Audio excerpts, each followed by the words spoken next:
Grand Littoral TV, bonjour à toutes et à tous, bienvenue en ce lundi 17 septembre. Le journal préparé par l'ensemble de la rédaction en images en 8 minutes, voici l'essentiel de l'actualité près de chez vous. On démarre avec une bonne nouvelle, vos prévisions météo du soleil, du ciel bleu, presque aucun nuage de prévu aujourd'hui, si ce n'est quelques cirrus d'altitude, une belle impression estivale, grâce notamment aux températures de saison, voire supérieures d'ailleurs au normal.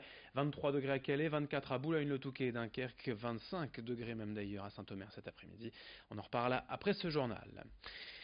Tout d'abord, la conférence de presse de rentrée du président du département du Nord, Jean-René Le Cerf, pour évoquer sa politique, mais surtout le RSA. 110 000 personnes en sont bénéficiaires aujourd'hui dans le département pour un coût global de près de 300 millions d'euros par an. Réduire cette facture était l'un des objectifs du mandat de Jean-René Le Cerf en 2015, notamment en sanctionnant ceux qui n'étaient pas en recherche d'actifs d'emploi.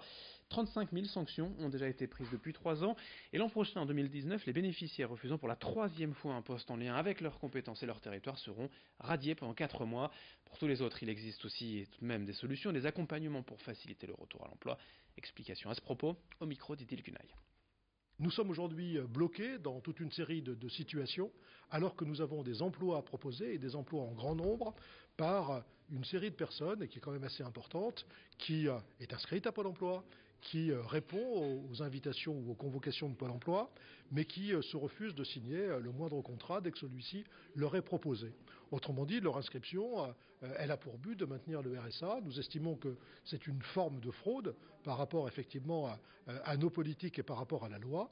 Donc nous souhaiterions que lorsque ces personnes auront refusé plus de 2 emplois sur leur territoire et dans leur niveau de compétence, on soit effectivement habilité à les suspendre du versement du RSA. Autre actualité cette semaine après le World Clean Up Day et diverses actions de nettoyage du littoral. Mercredi a lieu la journée nationale de qualité de l'air pour favoriser la mobilisation individuelle et collective. Quant à l'importance de respirer un air de bonne qualité, collectivités, entreprises, associations, écoles, citoyens, tout le monde est invité à participer aux événements organisés dans la région. Vous trouverez forcément un rendez-vous près de chez vous sur le site développement-durable.gouv.fr. Explication avec ce spécialiste de la pollution au micro de Nicolas Lebrun. Tout le monde à tous les niveaux, que ce soit au niveau individuel, le citoyen lambda comme vous et moi, les associations bien évidemment qui sont souvent le relais entre le monde scientifique, qui a également encore beaucoup de pain sur la planche, beaucoup de travail, beaucoup de découvertes à faire, le relais donc entre ce monde-là qui essaye de comprendre les mécanismes menant à des toxicités différentes, le monde politique puisque c'est lui, in fine, les décideurs, c'est ce monde-là qui doit aussi prendre la mesure, qui doit prendre les bonnes mesures en fonction des découvertes et des alertes qui sont régulièrement émises. Ce qui est dangereux, c'est la pollution continue, ce qu'on appelle le bruit de fond, être exposé tous les jours de sa vie à des concentrations de polluants, même faibles, c'est ça qui est dangereux. Le pic de pollution peut être dangereux pour des personnes sensibles, fragiles, asthmatiques ou qui ont une activité physique intense, mais cette pollution qui a lieu tous les jours, y compris, comme vous le précisez, dans son air intérieur, est vraiment primordiale à prendre en compte pour sa santé. Dans cette édition est également le grand angle de la rédaction pour vous faire découvrir une formation de pilote d'ULM à Longnes pour à peine 10 € par mois. C'est un tarif exceptionnel pour apprendre à voler. Reportage sur place signé Corentin Escaillé. Une formation de pilotage d'ULM d'1 an peut coûter entre 1 500 et 4 500 €. Un tarif élevé que beaucoup de jeunes intéressés par la formation ne peuvent pas forcément se permettre de payer. C'est une des raisons pour lesquelles Philippe Souni, formateur, propose à certains de ses élèves de baisser le prix de la formation à 10 € par mois, mais ce n'est pas la seule cause de cette initiative. Il y a aussi un intérêt économique. Je suis un centre de formation d'instructeurs, et pour former des instructeurs, j'ai besoin d'élèves pilotes. J'en manque un petit peu actuellement, donc c'est aussi un moyen pour recruter des jeunes.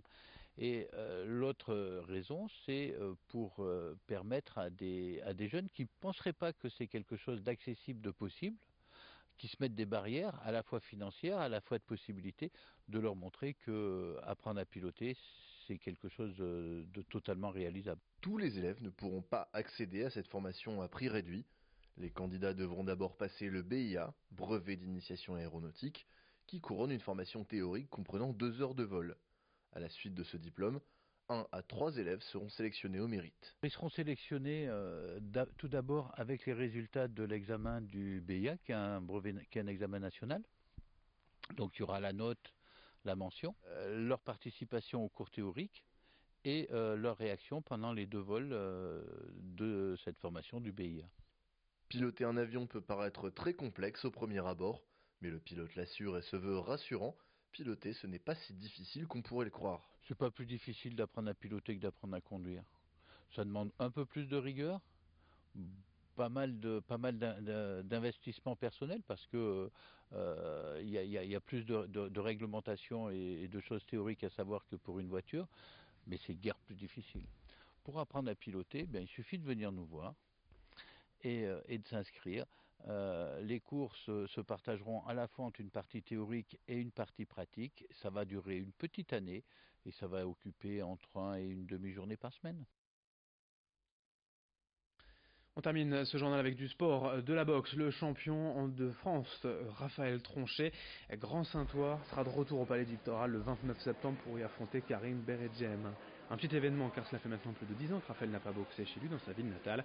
Aujourd'hui, le boxeur nordiste a gravi les échelons en remportant récemment le titre de WBC méditerranéen. Une première ceinture internationale qui en appelle d'autres, mais d'abord il s'agira pour Raphaël Tronchet de conserver ce titre de champion de France qui plus est devant son public. Présentation de ce combat avec son entraîneur, micro d'Omar Mustafa. Alors la préparation de Raphaël se fait en fonction de l'adversaire, bien entendu.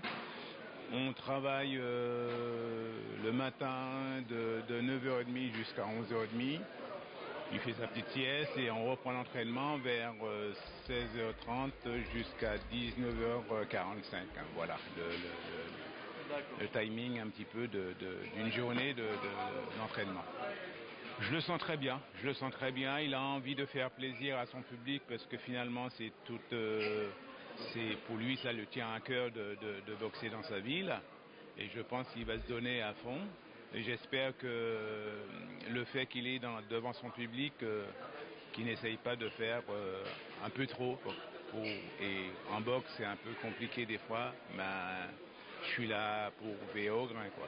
Rendez-vous le 29 septembre donc au Palais du Littoral à la Grande Sainte pour ce combat championnat de France poids lourd avec le local Raphaël Tronchet. 2 résultats de football juste avant de terminer en national. La défaite de Boulogne à Chambly 2-0 et celle de Dunkerque face à Rodez 2-1. Fin de ce journal sur Grand Littoral TV. L'info continue dans un instant. Merci de votre fidélité.